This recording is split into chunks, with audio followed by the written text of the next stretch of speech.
নমস্কার বন্ধুরা, বাংলা গল্প পাঠের আসরে আপনাদের প্রত্যেককে জানাই আবারও স্বাগত। বন্ধুরা, আমি রিমা, আর আজ আমি আপনাদের পাঠ করে শোনাব আমার নিজের লেখা সময় গল্পটির ৪র্থতম পর্বটি। আজই গল্পের অন্তিম পর্ব। গল্পটি শুনতে আপনাদের ভালো লাগলে লাইক কমেন্ট করবেন, বন্ধুদের সাথে শেয়ার করবেন, আর অবশ্যই চ্যানেলটিকে সাবস্ক্রাইব করে রাখবেন, যাতে এরকম গল্প আমি আপনাদের আরও শোনাতে পারি। শুরু হচ্ছে আজকের গল্প, সময়, পর্ব ৪।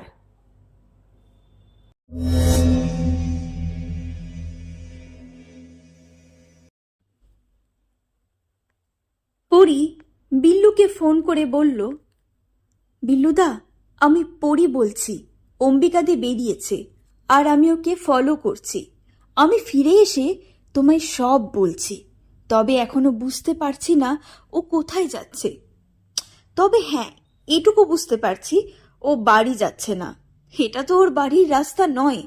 তাছাড়া বাড়ি গেলে অন্তত রনিতা দিকে বলে যেত ও। এত গোপনীয়তা কিসের? আমি শিওর বিল্লুদা, অম্বিকা দিকে আজ আমি হাতে নাতে ধরব, আমার মন বলছে। ফোনের ওপার থেকে বিল্লু বলল, হ্যাঁ সাবধানে যাস, দেখিস ও যেন দেখতে না পায়, আর দেখতে পেলেও কিছু একটা বলে ওকে ম্যানেজ দিস, বুঝলি? পরি ধীরে ধীরে উত্তর দিল, মনে আছে বিল্লুদা, এখন আমি রাখছি, বাই। ফোন রেখে পরি আবারও অম্বিকাকে অনুসরণ করার মন দিল। অম্বিকা একটা সরু গলি বরাবর হেঁটে চলেছে, আর পেছন থেকে একটু দূরত্বে তাকে অনুসরণ করছে পরি। অম্বিকা একটা বড় বিল্ডিং এর সামনে এসে থামল। পরি চোখ তুলে দেখল, হে কি, এটা তো সিটি কফি শপ। পরি মনে মনে একটা কথাই ভেবে যাচ্ছে, অম্বিকাদি যদি শেষ পর্যন্ত এই কফি শপেই আসবে, তাহলে বড় রাস্তা ধরল না কেন? এত ঘুর পথে এসে, এত রাস্তা হেঁটে শেষ পর্যন্ত এখানে এলো, কিসের এত গোপনীয়তা? অম্বিকা ভেতরে ঢুকে সামনে ডান দিকের একটু কর্নারে গিয়ে একটা টেবিলে গেল। পরি দূর থেকে দেখল এখনো সেখানে কেউ এসে পৌঁছায়নি। অম্বিকা সেখানেই একটা চেয়ার টেনে বসল। পরি যাতে অম্বিকাকে দেখতে পায় তার জন্য বাম দিকের পেছনে কোনায় একটা টেবিল নিল। 1 মিনিট যায়, 2 মিনিট যায়, না, এখনো অবধি কেউ এসে পৌঁছায়নি। পরি লক্ষ্য করল অম্বিকা ধৈর্য ক্রমশ ভাঙছে। সেটা অম্বিকার মুখ দেখলেই বোঝা যাচ্ছে। পরিও এদিকে খুব অস্থির হয়ে যাচ্ছে।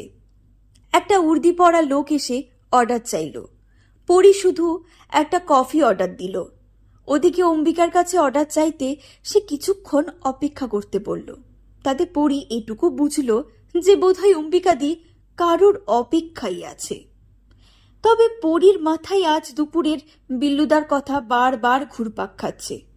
সবাই যখন সমাধির শেষ যাত্রায় সামিল হচ্ছে, তখন অম্বিকাদি ঘরের ভেতর থেকে কোন জিনিসটা এত খুঁজছিল।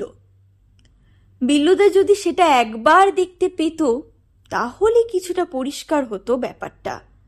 আর তাছাড়া আরও একটা ব্যাপার লক্ষ্য করার মতো, জিনিসটা এত গোপনীয় যে জিনিসটা লক্ষ্মীর মাকে পর্যন্ত লুকোতে হলো। কি সেই জিনিসটা?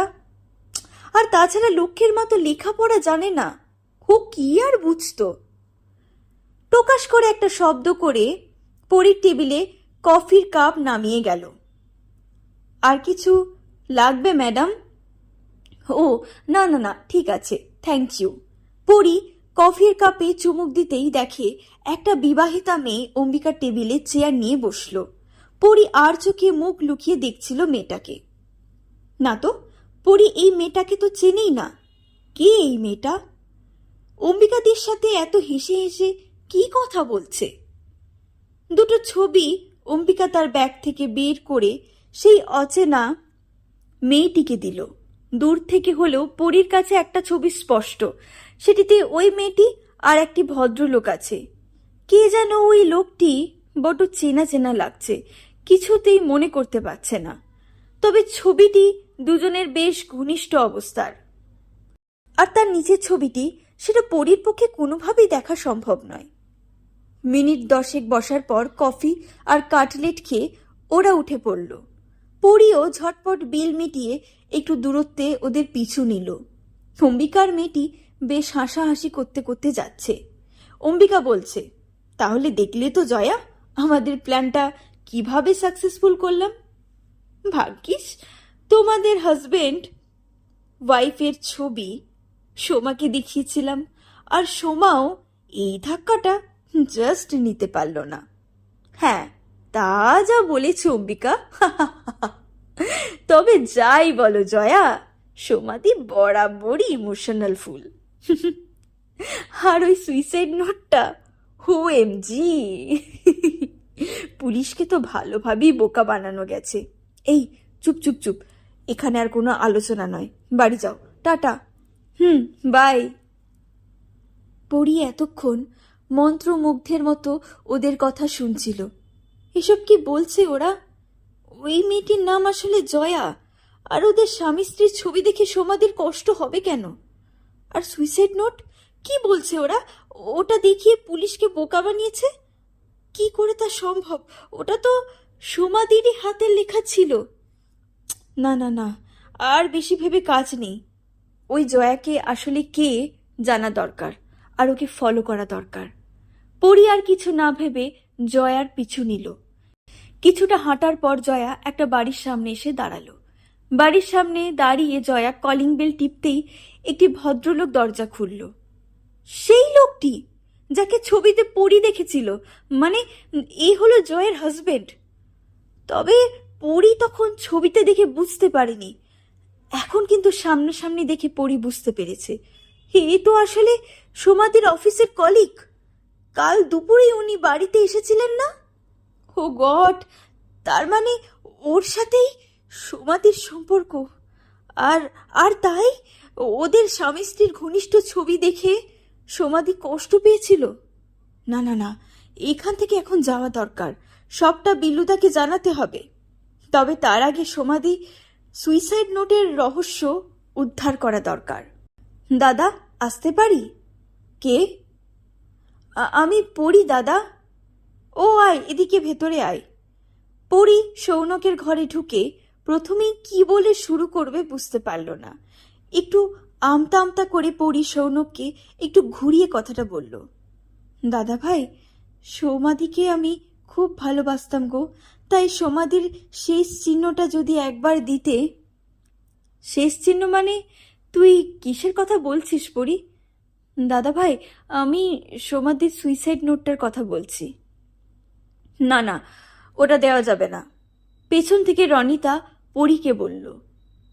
কেন রে? ও চাইছে যখন দিয়ে দে না। ও তো সোমাকে সত্যি খুব ভালোবাসতো। সৌনক রনিতাকে এই কথা বলতেই রনিতা কিছুটা ক্ষিপ্ত হলো। রনিতা একটু মেজাজ নেই বলল, ভাই তুই না বড্ড বোকারে, আর সবাই সেটা সুযোগ সর্বদা নেয়। এবার একটু ঠান্ডা মাথায় ভাব, তুই ওটা পরীকে দিয়ে দিলে ও ছোট মেয়ে, যদি কোনো কারণে ওটা নষ্ট হয়ে যায় তাহলে সব বিপদ তো তখন তোকেই পোহাতে হবে। পরি ঝটপট রনিতার কথা টেনে বলল, না না দিদি ভাই, এত ইম্পর্টেন্ট জিনিস আমি নষ্ট করব না। তাছাড়া ওটা যে আমার কাছে কতটা দামি সেটা তোমরা হয়তো ভাবতেও পারছো না। বনু, তুই তো বয়সে অনেক ছোট, হয়তো বুঝতে পারছিস না পুরো বিষয়টা। তাছাড়া আমার ওই বৌদির বাবা মাকে একটু বিশ্বাস নেই রে। দেখলি না, থানায় গিয়েছিল দাদার নামে কেস করতে। ভাগ্যিস এই সুইসাইড নোটটা ছিল। আর স্পেশাল থ্যাঙ্কস বলতেই হবে অম্বিকাকে। এরপর পরি কি বলবে ঠিক বুঝতে পারছিল না। ওই অম্বিকার যে কি জিনিস সে তো ও নিজের চোখে আজ দেখে এসেছে। এই কথাগুলো তাই পরি আর নিতে পারছে না জাস্ট। কিন্তু সুইসাইড নোটটা তো ভালোভাবে দেখতে হবে ওকে। কি যে রহস্য ওতে আছে সেটা তো একবার জানা দরকার। সেদিন এক ঝলক দেখেছিল, কিন্তু সেটা এখন আবার ভালোভাবে দেখা খুব খুব প্রয়োজন। তাই পরি একটু উত্তেজিত হয়েই বলে ফেলে, বেশ বেশ দিদি, আমার ওই কপিটা লাগবে না, কিন্তু ওটা একবার দাও। আমি জাস্ট তোমাদের সামনেই ফোনে একটা ছবি তুলে নেব, তাহলে তো তোমাদের আর কোনো প্রবলেম হবে না। আশা করি। সৌনক একটু নরম সুরেই বলে, হ্যাঁ রে বনু, আমার তো কখনোই প্রবলেম ছিল না। আর যে আমায় ঠকিয়ে চলে গেছে তার প্রতি যখন কোনো অভিযোগ নেই, তাহলে সেই মানুষের আর কারোর উপর অভিমান অভিযোগ থাকা সম্ভব? রনিতা সুইসাইড নোটটা বের করে দিতেই পরি দুটো ছবি তুলে নিল। রাত্রে খাওয়া দাওয়া সেরেই নিজের ঘরে এলো পরি। আজ সত্যি দাদার কথাগুলো শুনে ওর বড্ড কষ্ট হচ্ছিল। সত্যি তো, সোমাদি দাদাভাইকে ঠকিয়েছে, এটা অস্বীকার করার কোনো উপায় নেই। যাই হোক, সোমাদি এখন এই পৃথিবীতে নেই। ও যেখানে থাকুক ভালো থাকুক। আর সোমাদির এইভাবে চলে যাওয়ায় কোনোভাবেই কাম্য নয়।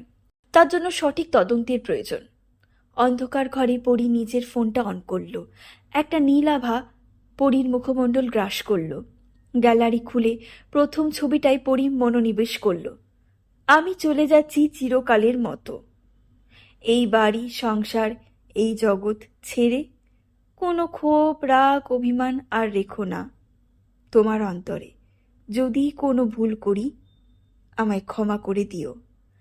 আমার তুমি আর বুবাই নিজেদের যত্ন নিও। আমার এই চলে যাওয়ার পেছনে কারোর কোনো প্ররোচনা নেই। আমার এই সিদ্ধান্ত একার। তুমি শুধু সুখী হও। তোমার যোগ্য কারোর সাথে নতুন করে পেত সংসার। তবে দেখো একটু বুবাইকে, ও তো এখন ছোট, জানি ওর অযত্ন হবে না। তুমি ওকে ভালোবাসো বড্ড। আবারও বলছি, আমার মৃত্যুতে কারোর দোষ নেই। এই কাজ করলাম আমার নিজের ইচ্ছে। পারলে আমায় ক্ষমা করো, আর জ্বালাবো না তোমাদের কখনো। ইতি সোমাশ্রী রায়। একবার দুবার তিনবার পর্যন্ত পড়ল পড়ি। না, এটাই অস্বাভাবিক কি আছে সেটাই তো বুঝতে পারছে না।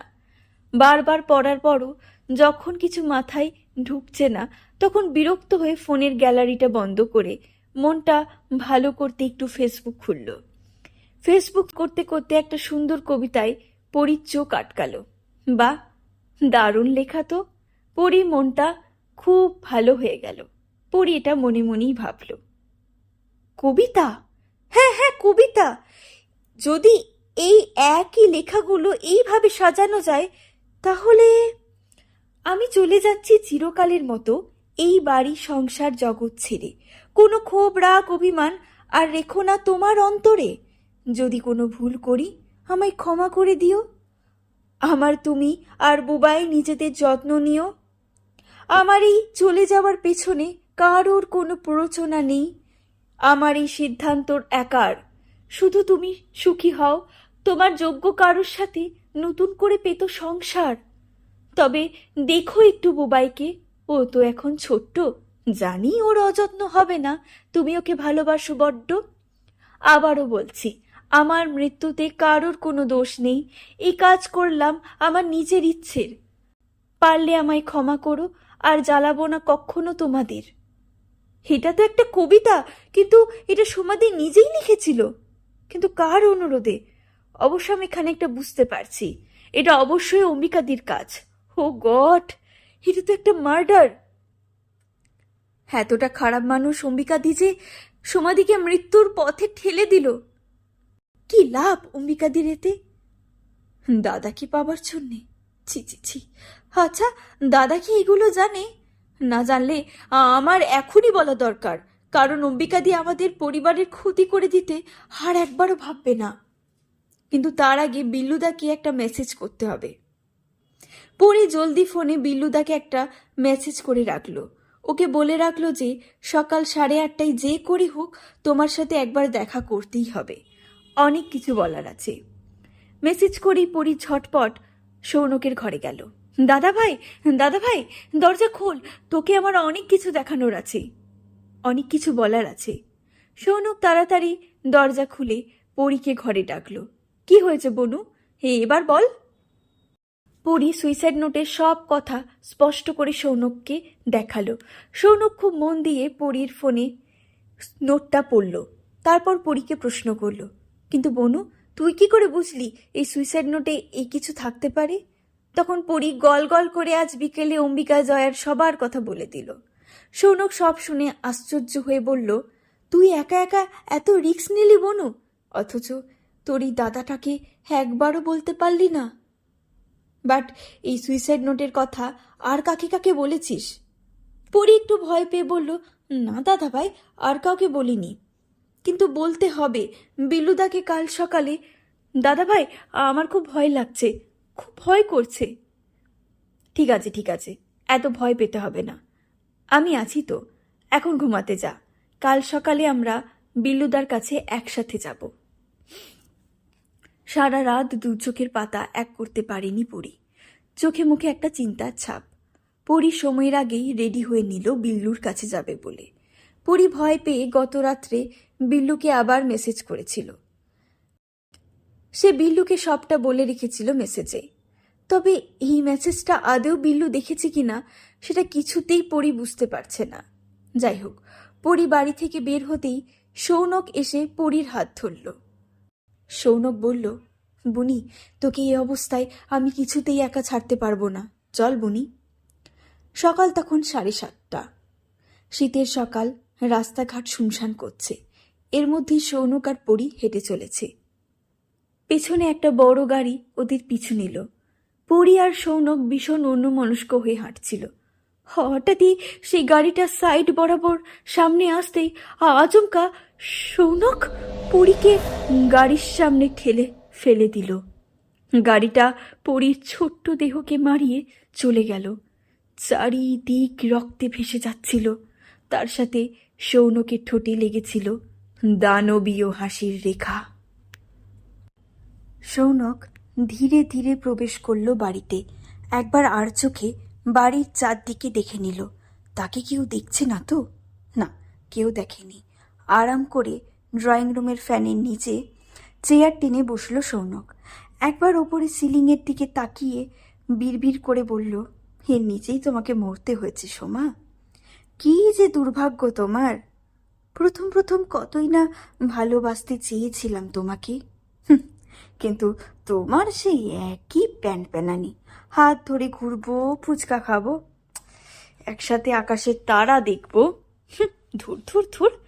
আরে এসব কি আর কোনো জমিদারি বংশের ছেলেকে মানায়, নাকি মানায় কোনো জমিদার গিন্নিকে? রিয়ালিটির কোনো অস্তিত্বই নেই তোমার মধ্যে।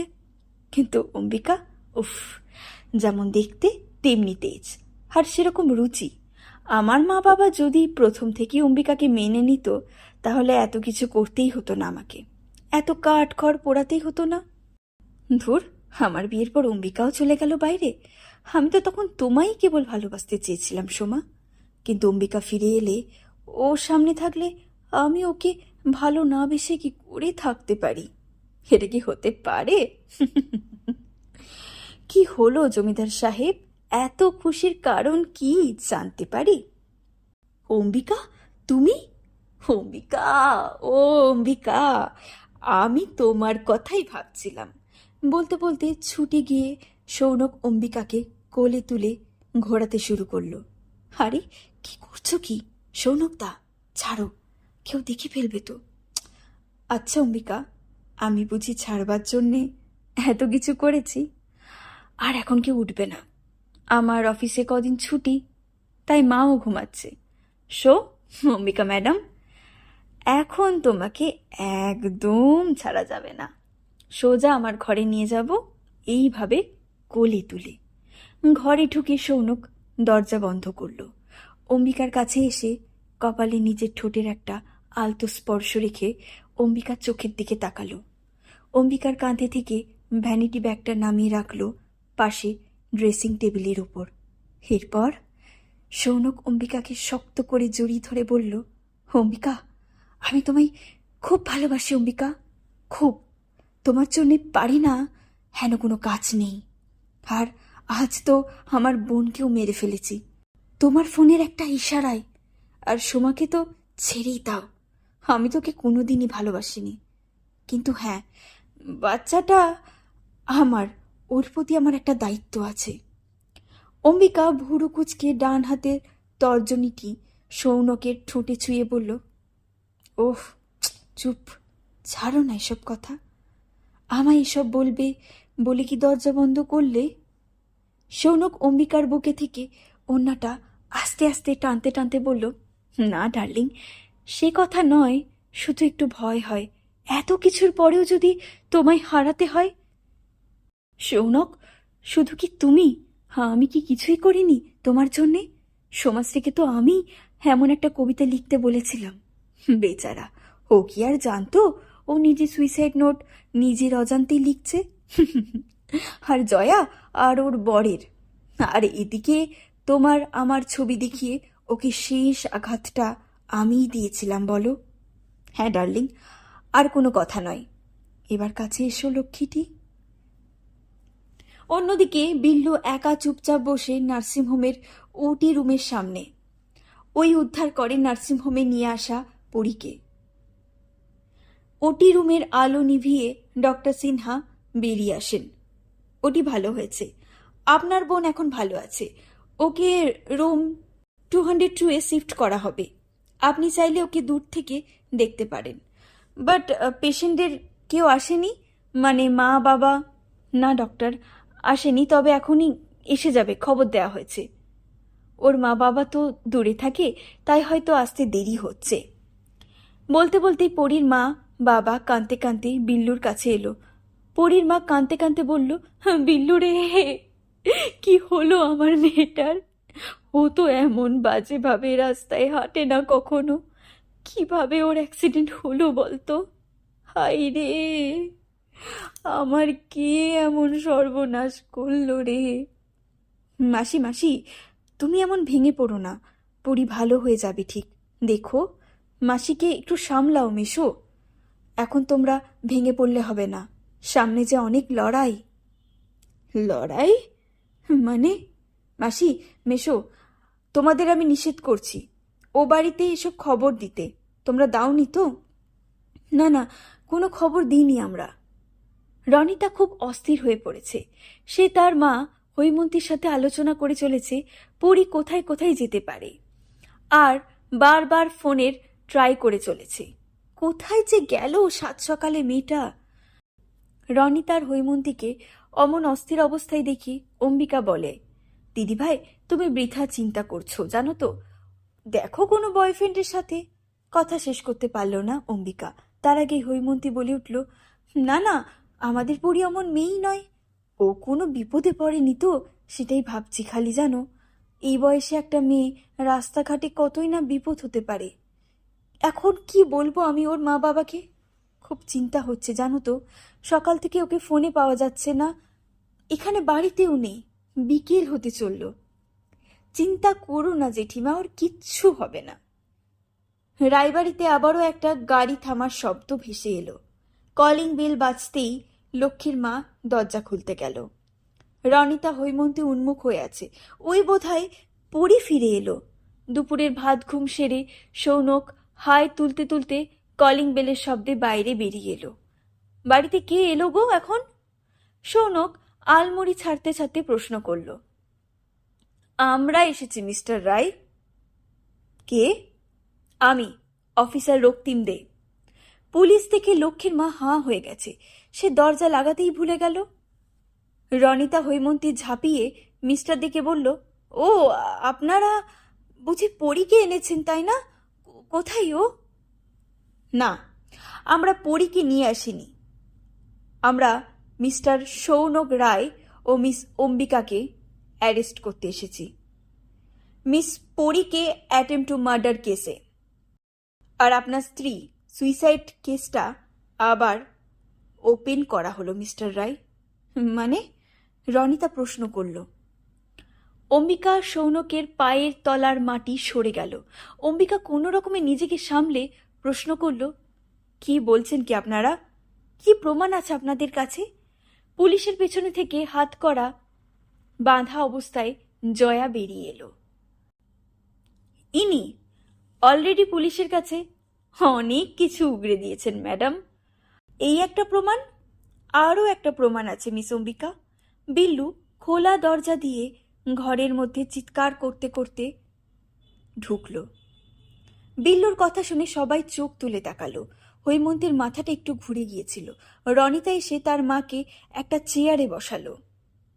এত চিৎকার শুনে দুর্লভ রায়ও বেরিয়ে এসেছিলেন, আর ছোট্ট বুবাইকে লক্ষ্মীর মা জড়িয়ে ধরে রেখেছিল। সবার মুখ কেমন জানি থমথম করছে। কাঁদো কাঁদো গলায় হৈমন্তী বিল্লুকে জিজ্ঞেস করলো, হ্যাঁ রে বিল্লু, পরি বেঁচে আছে তো? ও ভালো আছে তো? বিল্লু হৈমন্তীর দুহাত জড়িয়ে ধরে বলল, হ্যাঁ মাসি, ঈশ্বরের অশেষ কৃপা আমাদের পরি বেঁচে আছে, তবে সুস্থ হতে কিছুটা সময় লাগবে হয়তো। তুমি চিন্তা করো না মাসি, আমাদের পরির আর কেউ কোনো ক্ষতি করতে পারবে না, কেউ না, কেউ না। এই শেষ কথাগুলো বিল্লু অম্বিকা আর সৌনকের দিকে তাকিয়ে বলল। এর মধ্যেই অম্বিকা আর সৌনক দুজন দুজনের দিকে চোখাচোখি করে কাছাকাছি এলো। ফিস ফিস করে বলতে লাগলো, পরি তো বেঁচে আছে, এবার কি হবে? আমি তো ভেবেছিলাম পরির গল্প হয়তো চিরকালের মতো শেষ। বিল্লু ওই দুজনের দিকে তাকিয়ে চিৎকার করে বলল, কি, পরি বেঁচে যাওয়াতে তোমাদের খুব অসুবিধে হলো তাই না? অম্বিকা বিল্লুর কথায় আরও দ্বিগুণ চিৎকার করে বলল, কী সব বলছেন আপনি? হ্যাঁ, আর আমি তো ওকে এটাই বলছিলাম, পরি এমন একটা মিষ্টি মেয়ে, ওর ক্ষতি কে করতে চাইবে? কেন তুমি? এই তোমরা দুজন? মানে কী সব বলছো বিল্লুদা? এত নাটক করো না তো অম্বিকা। তোমরা পরীকে মেরে ফেলতে চাওনি? সৌনক, তুই আজ পরীকে গাড়ির সামনে ঠেলে দিসনি? না, একদম দিনি, অম্বিকা তীক্ষ্ণ স্বরে বলে উঠল। আর কি প্রমাণ আছে আপনার কাছে যে এমন কথা বলছেন? আর ওই জয়ার এই কথায় বিশ্বাস করছেন আপনি? আরে ও তো 1 নম্বরের মিথ্যাবাদী, জানেন? ওর বরের সাথে সোমার অ্যাফেয়ার ছিল, তাই তো সোমাকে মেরে ফেলতে চেয়েছিল। মিথ্যে কথা অফিসার, ও আমায় এসব করতে বলেছিল। চুপ করো তোমরা। বিল্লু অম্বিকার সামনে গিয়ে দাঁতে দাঁত চেপে বলল, প্রমাণ চাও না? দাঁড়াও। অফিসার দে এবার একটা লোককে টেনে এনে বলল, একে চিনতে পারছেন আপনারা? পরীকে মেরে ফেলার জন্যে যে গাড়িটা ঠিক করেছিলেন তার ড্রাইভার। শহর ছেড়ে পালাচ্ছিল, খুব কষ্ট করে একে পাকড়াও করেছি। ও কিন্তু পুলিশকে সব বলে দিয়েছে। অম্বিকার মুখটা একেবারে শুকনো হয়ে গেল। এবার একটু আমতা আমতা করে বলল, হতে পারে, ওদের ভাই বোনের ব্যাপার, আমি কি করে জানবো বলুন তো?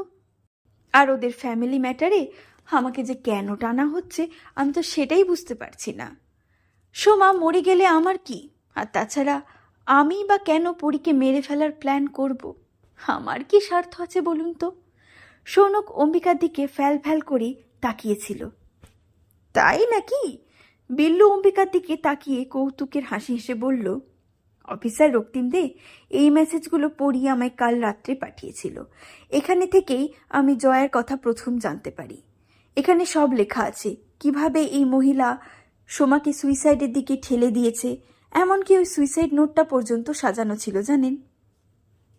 ওটা একটা সোমার লেখা কবিতা, যেটা সোমা লিখেছিল এই মহিলার কথায়। এমনকি এই অম্বিকায় জয়া আর ওর বরের ছবি সোমার বই ইচ্ছে করে লুকিয়ে রেখেছিল। এমনকি ওর সাথে সৌনকের ছবি সোমাকে দেখতে হয়েছে। বিল্লুদা, এসব ঠিকই আছে, বাট এই কথাগুলো উপযুক্ত প্রমাণ নয় আমার বিরুদ্ধে কোর্টে কেস করার জন্য, বুঝলেন? আর এসব করার পেছনে আমার একটা মোটিভ থাকবে তো নাকি? এই বিবাহিত ছেলের বাবাকে পাওয়ার জন্যে আমি এত চেষ্টা করব, যার জন্যে আমার এতগুলো খুন করতে হবে? কেন বলতে পারেন? সৌনক এতক্ষণে মুখ খুলল। বাহ অম্বিকা বাহ, আমি ভেবেছিলাম তুমি আমায় সত্যিই ভালোবাসো, কিন্তু দেখো আমি কত বড় বোকা। বউকে তো ঠিক করে ভালোবাসতেই পারিনি, বোনটাকেও শেষ করতে গেছি। আর তুমি তুমি আমায় এইভাবে শেষ করে দিচ্ছ অম্বিকা, এইভাবে আমায় ঠকাচ্ছ, বিপদে আমায় এইভাবে ছেড়ে দিচ্ছ কেন? আমি এত বছর তোমাকে কিচ্ছু দিইনি।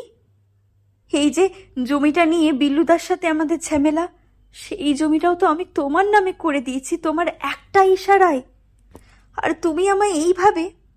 বিল্লু সৌনকের কথার পিঠে কথা দিয়ে বলল, দাঁড়াও দাঁড়াও অম্বিকা, এখনো সব প্রমাণ দেখানো হয়নি। দাঁড়া সৌনক, একটু সবুর কর। বিল্লু লক্ষ্মীর মায়ের কাছে এগিয়ে এসে বুবাইকে বলল, বুবাই বাবু, তোমায় যেটা অম্বিকা আন্টির ব্যাগে সেদিন রাখতে দিয়েছিলাম, রেখেছিলে কাল? হ্যাঁ রেখেছিলাম কাকাই।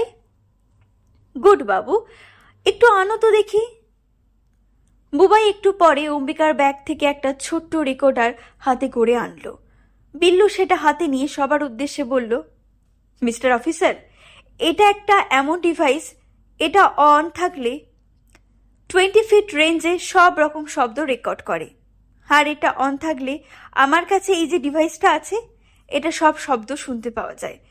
তবে আমার এই ডিভাইসে রেকর্ড হয় না।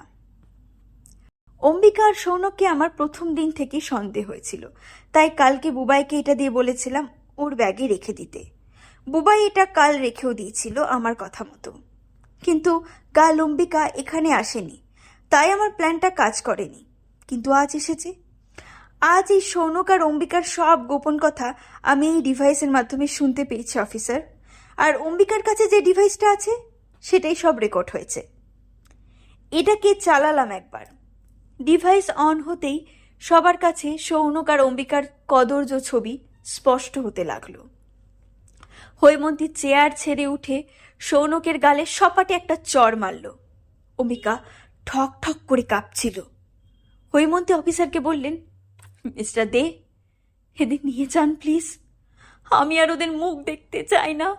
আমার নাতিকে আমি একাই মানুষ করতে পারবো, একাই মানুষ করতে পারবো। অফিসার দে ওদের অ্যারেস্ট করতে করতে বললেন, অপরাধী যতই চালাক হোক না কেন, সে সময়ের দাস। সঠিক সময় এলে সত্যি সামনে আসবেই। সময়ই আমাদের জীবনে প্রকৃত শিক্ষক। অন্যদিকে কয়েকদিন পর পরি নার্সিংহোম থেকে সুস্থ হয়ে ফিরে গেছে। অম্বিকা আর সৌনকের যাবজ্জীবন সাজা হয়েছে। তবে জয়া প্রত্যক্ষভাবে কোনো অপরাধ করেনি বলে ওর 3 বছরের সাজা হয়েছে। আর বুপলায় এখন ভালো আছে, ঠাম্মা দাদু পিসির কাছে। সে মানুষের মতো মানুষ হচ্ছে। সময়ের গতি এগিয়ে চলেছে। সে তো কারোর জন্যে থেমে থাকেনি, থাকেও না।